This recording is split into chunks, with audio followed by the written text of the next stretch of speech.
You're listening to the Procuretech podcast, your weekly show for all that's cooking in the digital procurement space. Yes, we've got the hottest startups, thought leadership, and conversation from visionary industry experts, and definitely no stiff corporate content. I'm your host, James Meads, Procurement Pro, Digital Nomad, and Procuretech fanboy. And now, here's this week's show.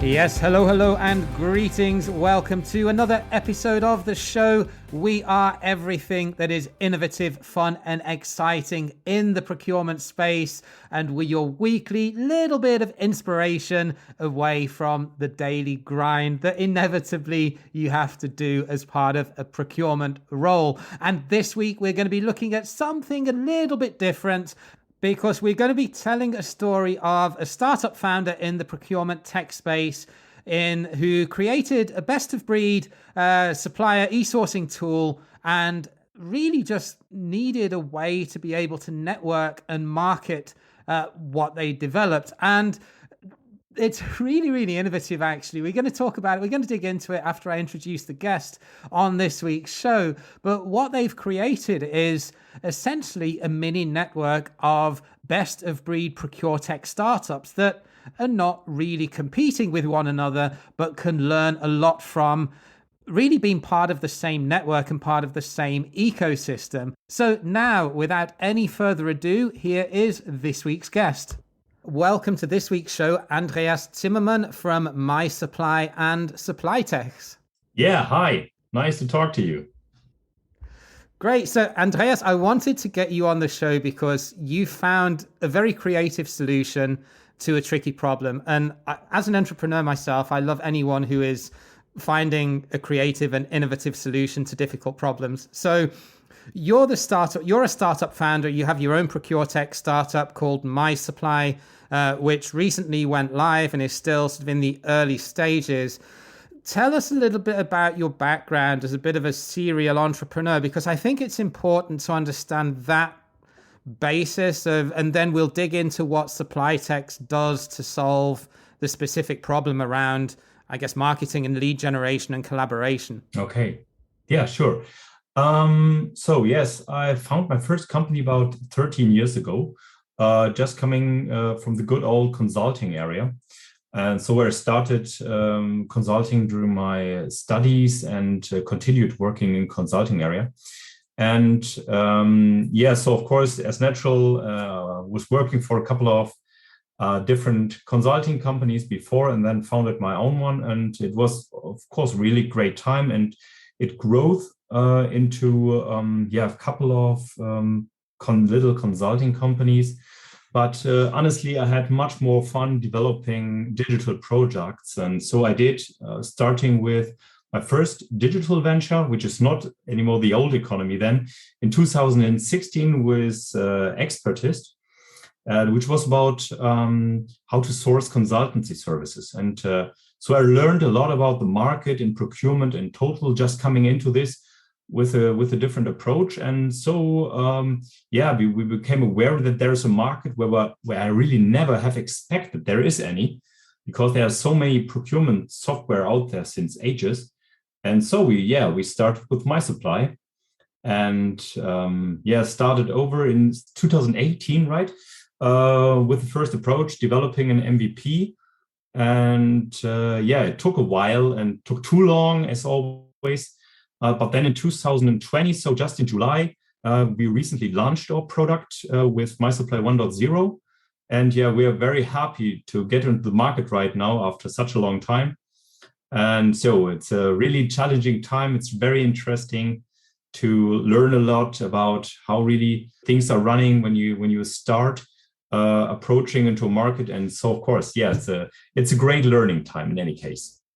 And I guess we could almost take this conversation down another route and talk about MySupply, but we're not going to do that today. We'll maybe get you back on to talk a little bit more about that as a solution. But just give me, like, in a nutshell, a 30-second elevator pitch of what it does, because that kind of then sort of segues in nicely to how Supplytechs can help you get to where you want to be. Yes.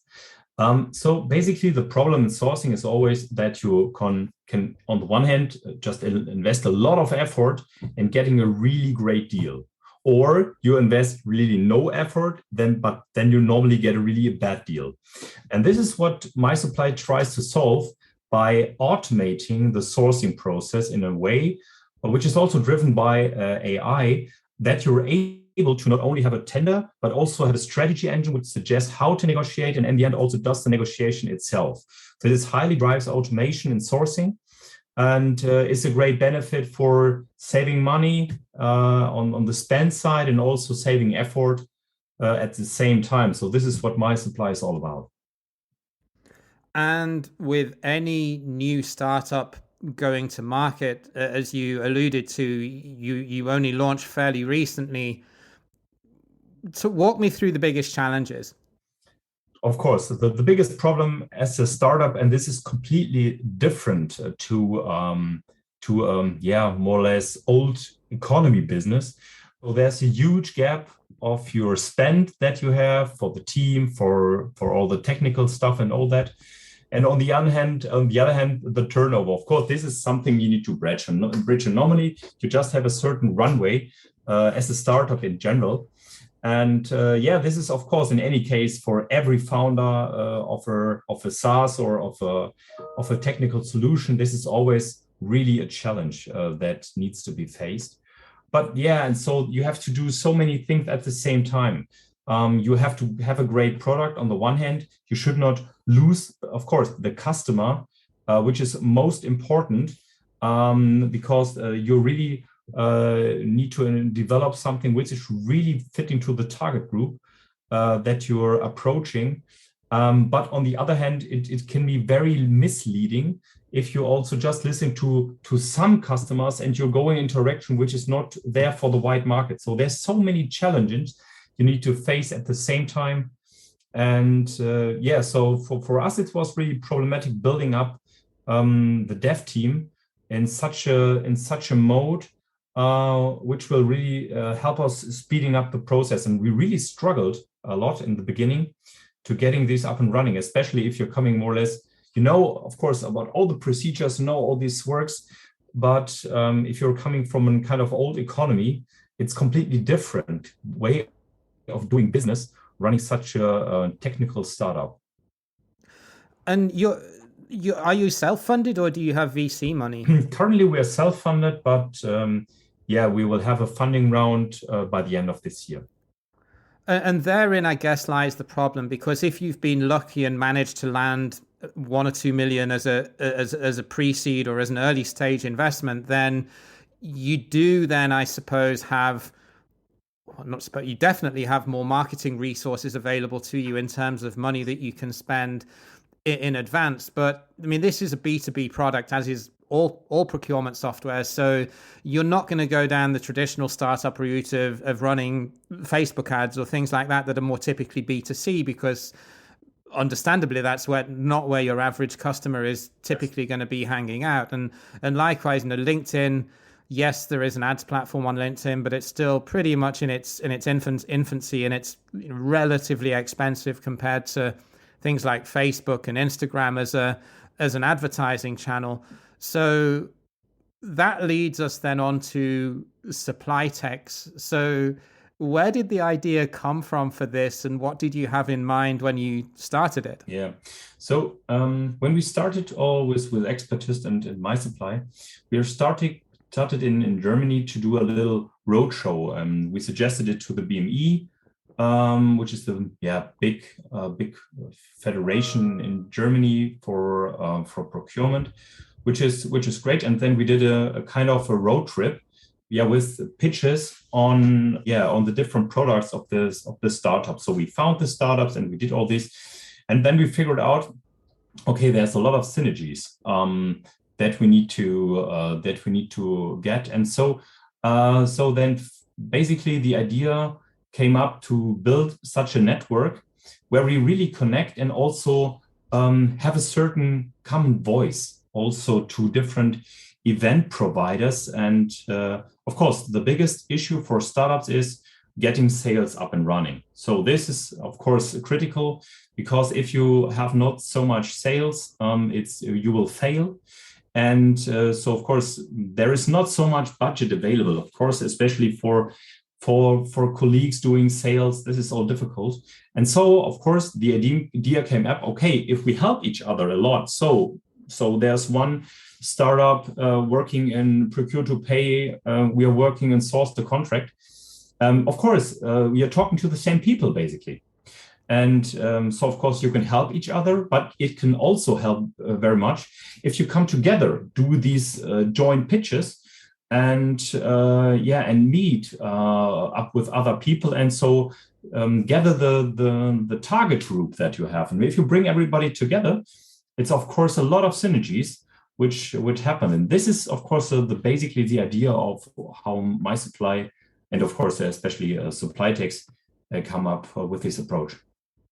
So just a quick interlude, because there are a couple of things that I really want to make you aware of, because I think they will be valuable for you. So number one, we now have a monthly newsletter where we bring you curated content of everything that's happening in the digital procurement space. If you want to get that, just head to procuretechpodcast.com/newsletter, enter your name and email, and we'll get that delivered straight to your inbox.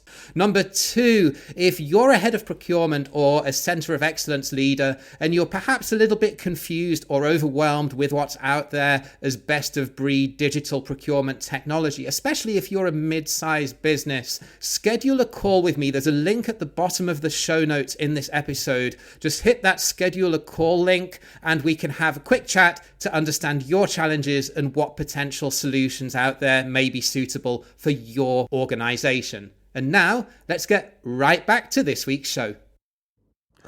So just to play devil's advocate, why wouldn't you sponsor an event? Is it just too expensive from a price perspective, or are the event organizers not able to give you enough analytics and data on their attendees to give you what you need for a successful marketing campaign post the event? So events are in general pretty expensive. There's a couple of different companies out there in the market, so I'm not really complaining. They just have to do their jobs. And so they're working with, of course, a couple of different solution providers, funding more or less their events. And it's always complicated for them also to really get this done. And startups are normally also treated like other suppliers, solution suppliers. And this is pretty difficult because we just don't have the budget. Yeah. And so this is quite easy. Of course, it's a big benefit to join these events, participate, and go for this. And of course, we always meet a lot of people, but this is really hard to be paid, to be funded as a startup. Yeah, no, I get it. And you're preaching to the choir, because even as an attendee, as a business owner, they often differentiate between if you're an employee for a corporate company and if you're a business. And, even though I'm not selling software, I suppose I am selling consulting, they would treat me the same as a large corporation, and they would want to charge me, £2,000 or £3,000 or euro for a ticket. So yeah, I completely understand that. It's their business model, but it is quite prohibitive as a small company to be able to penetrate that. Yeah. So you've created then this network. How do you then create awareness? Do you just then build up the network through the different contacts that you've got to startup founders, or maybe contact them on LinkedIn or at events and tell them what you're doing? And how do you then generate a buzz and get the critical mass to make enough people interested to want to contribute? Yeah, so of course, finally, we're not where we need to go, but we're on a good way. And we did this basically starting mainly in last year when the pandemic really got worse and events have been canceled. Of course, the events we have all been relying on, which have been very important, have been canceled. And so we decided we need to do something here.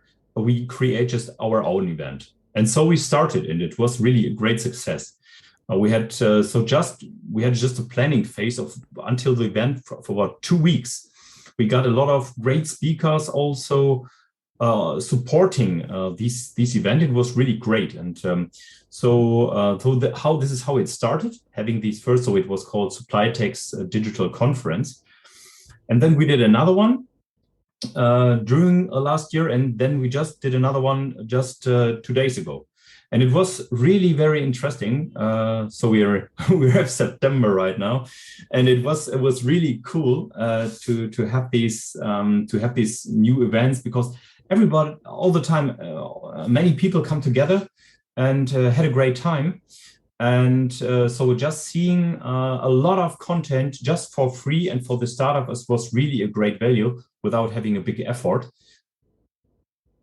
And so it was a good experience. And this is finally how we became to be a kind of little event organizer as well.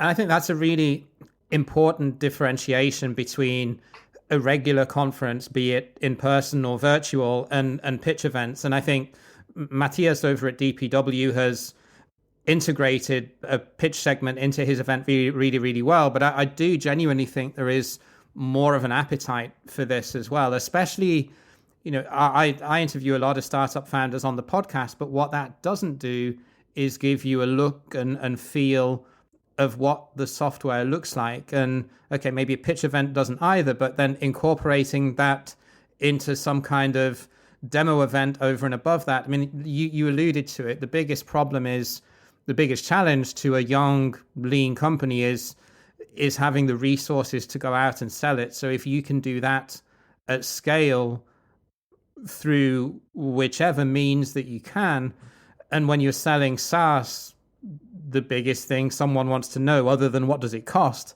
is, well, what does it look like? What's the interface, and what problem specifically does it solve? And being able to have Q&A beyond just looking on a website or reading literature. So yeah, I can certainly see the gap there. So other than marketing purposes, surely this must also, I mean, there is so much knowledge in that ecosystem. I mean, if you've got 40 different companies that, okay, some of them may be competing with each other in some areas, but as long as they're not direct competitors going after the exact same customers, I suspect that, at least in theory, they should be pretty open with each other in terms of talking and collaboration and development to solve joint problems. They're not constrained by big legal departments that prevent them from speaking to anyone outside of their organization in the same way that big corporations are. Right. So of course, we basically started as a network, just thought about, hey, we do something just one of a kind, something. But in the end, we figured out that doesn't make so much sense. So if we want to speak for the startups in procurement, and if we want to be really a great network, then we need to change that and be completely open. So we have competitors in our network. That's how it is. But I think it's still a good situation where you can learn from each other, and the market is big enough. And so even though we are competitors, we are not really competing with each other most of all. So we are also more or less talking to very different customers. And so the big competitors, of course, is the software which is still out there in the market. It needs to be replaced.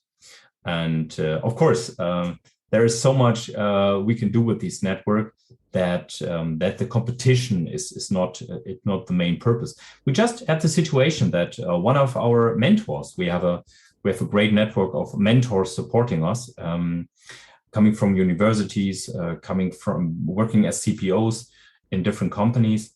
And so one of our mentors came to me and said, all right, we need a couple of new software. Let's look for the Supplytech startups if something is around. And so we did. And so we asked the startups who is interested in providing a solution for these kind of things. And then, we made the contact, and everybody was pitching with his solution. And it's all fine because, this is just a competition that is out there. And so this is all good. And if you've got that mentor network and you've got all of the different startups in there, if you had some perhaps consulting expertise on top of that, and perhaps some centralized marketing or advertising support to help the startups, you've got pretty much a 360-degree network there, haven't you? In that you can offer consulting services to any potential clients of the startup if they don't have their own internal resources, and that's something that's preventing them from buying it. And then the startups that you have within the network can access the mentorship if they need procurement expertise, because what surprises me is a lot of these startup founders don't come from procurement, and yes, they understand the problem that they want to solve, but they don't necessarily understand the industry and big corporate politics at large. So I think that once you've got that network in place, there are so many different ways you can take it down, aren't there? Yeah, that's for sure. So there's really many different ways, and of course, the everybody is just also in kind of in touch with each other and exchanging ideas on certain things.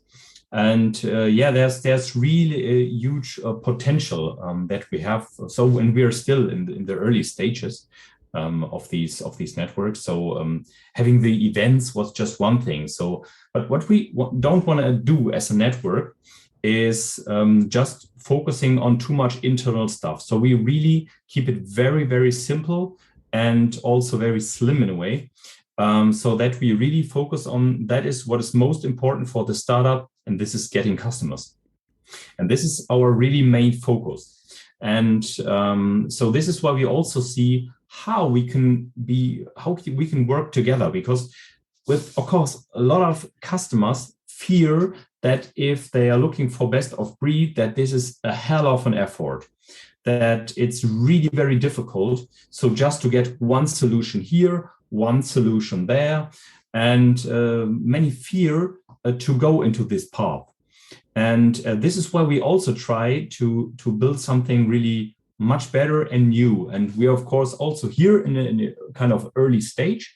But what we are also looking for is having being there as a kind of a network where you can choose what to integrate. And the biggest concern that all companies have is, all right, if I'm working with 5 to 10, whatever startups, I need to have an interface for each and all of them. And this is a hell of an effort. And if I go to my IT department, they will immediately say, hey, guy, forget about this. So we have such a long roadmap. This is not working. And this is why we are focusing on a way which is more or less called iPaaS solutions. So I didn't talk to anyone in procurement who has ever heard about that. But iPaaS is a kind of solution which helps to integrate different new solutions based on APIs and other kind of interfaces. So there's just one connection to my company, and I can attach plenty other interfaces there. And this is also a road we're going. So it's, of course, with MySupply as well, trying to get more synergies using iPaaS, so we don't have to do an integration individually for each and every company, but also going the way and using preferred iPaaS solutions. And so we will do at the network, so that you, in the end, can have a kind of a plug and play solution where you want to say, okay, for me, it makes sense to integrate ScoutBee, MySupply, ScaleU, whomever, have it all in once and very easy attached to my company. And I can really have a kind of a plug and play suite in the end. And this is what we're looking for. And for me, this has really a high potential, which is much wider than what we currently do in the market. And there's a lot of potential which we are trying to bring to the customers, because this is really helping a lot, getting more stability in all these integrations, and really getting the fear out of the procurement that it's not always a nightmare doing an integration. And I didn't genuinely know that functionality existed before we had a conversation prior to recording this. But IT resource is a big stumbling block, especially if you decide that you don't want to go down a suite route and you want to go best of breed, then if you potentially need IT resources to implement 3, 4, perhaps even 5 different platforms, then yeah, of course it's going to be a problem. So if there's something out there that can do that, and I'm a great example of it. I'm a procurement pro of 18 years, and I never knew something like that existed. So being able to educate the market and use that as a sales argument to remove one of the objections, I think is a game changer in terms of getting different best of breed platforms to potentially go together to a customer with a joint sales proposal. And yes, of course, what they charge and their contract terms are going to be different for each one, but to go as perhaps a group of 3 companies and offer a joint project implementation plan, I think is a really strong sales argument, or a really strong set of cards to play in the sales process. Yeah, completely true. So if I would be someone from procurement who is really to digitize my current IT landscape and coming in with new tools, maybe I have an integration of Ariba or something, but I just want to add really exciting stuff which will really help me bring much more efficiency into my current landscape, then I first of all would talk to the IT department and figure out, do we already have an iPaaS system? Because just most of the companies, and I was really surprised. So when we were talking about with iPaaS software providers, we figured out how much companies already have an iPaaS solution. And this is the easiest way. And if I'm then looking forward to talk to a couple of startups or other companies whose solution I would like to integrate, then I would really ask, how can you integrate here? Then it's completely clear. So then I'm not blocking any IT resources.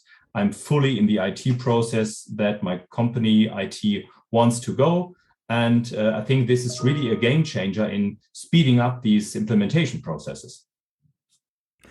Absolutely. So bearing in mind that that's in the pipeline, the obvious then next expansion, I guess, would be to grow the network, either in terms of the number of startups, but also perhaps geographically, because I think it's pretty fair to say that there's a pretty strong German or German area influence within the companies that are in Supplytechs, and that's obviously Germany is very much a hotbed for digital procurement innovation. But are you having plans then now to broaden the geography and maybe look at bringing in procurement tech companies from North America or from further afield? Yes. So as far as I know, there is nothing out there in the US which is similar to what we're doing as a procurement startup network.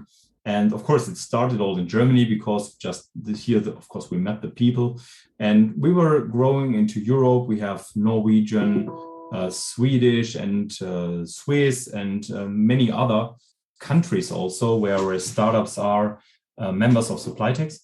But yeah, exactly as you just said. So we will also start growing into other countries, especially also to the US.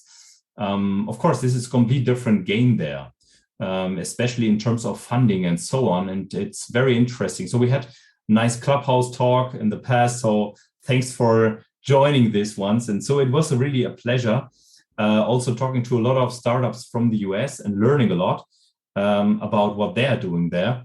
And yeah, so of course, it makes completely sense to be, of course, a worldwide network of startups. And yeah, so this is really great and brings a lot of benefit for each and everyone in the network. And I'm really excited as well to see how this develops, because I think there is, and it also sort of ties in with what I'm doing with the website off the back of the Procuretech podcast as well. But to be able to really be able to construct and convene a network together and get them to talk to each other, because I think that's the only way that best of breed is ultimately going to beat the big guys in terms of the marketing budgets and number of salespeople that they have behind them. But I, just like yourself, I'm very, very passionate about making sure that there is awareness out there in the marketplace of some of the more early stage startups that don't have the marketing budget and the sales resources that the big guys do. And I think that's the only way to create that buzz, because the innovation happens in the smaller businesses, not in the ones now that are so big that they're almost as slow and inefficient as some of the businesses that they're selling into. So excited to see how this goes. Andreas, if anyone would like to, maybe if they're a startup elsewhere in the world and want to make contact with you to understand how this works and what the model is, first of all, what's the best place that they can get hold of you? And then secondly, if anyone more on the buy side that is working in procurement and is looking at digitalizing their function and wants to learn more, what's the best place that they can find more about what you're doing? Thanks for asking. So first of all, on our website, supplytechs.com, startups can find all information. They can also directly apply for free membership at Supplytechs and can just join. So they just have to fill out a form, and so then that's normally it. So this is quite simple, and every information is on the website. Afterwards, the startup is really seen with all the information on the website. So we are not trying to go with a consulting approach, by the way, to just help everybody find the startup. It's all the website. You can just key in the problem or just click on the problem, and then you see which startups are helping there. Other than that, so if someone finds automation in sourcing interesting, of course, you can go to the website mysupply.de or /en in the end for the English version of the website. And of course, I can be found on LinkedIn as well, and Andreas Zimmermann, and you can type in MySupply and then you see me there. And of course, I would be very pleased to get in touch with some more interested in automating the sourcing as well. And I will link to all of that in the show notes. Andreas, it was great to talk to you again and to learn more about what your plans are with Supplytechs. I think it's a great initiative, and I'm sure we will keep closely in contact as that grows. Thanks for coming on the show. Thank you so much, James, for having me. And all the best for your show. It's really great that you do that. Thank you so much.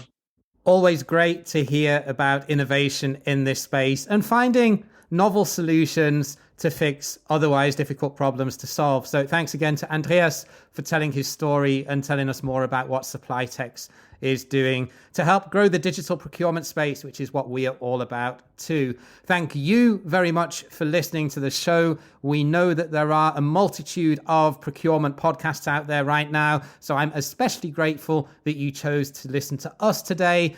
And if you didn't already, go ahead and like the page on LinkedIn and subscribe in your favorite podcast player, and that will give you notifications every time we release a new episode, which is, of course, every Wednesday.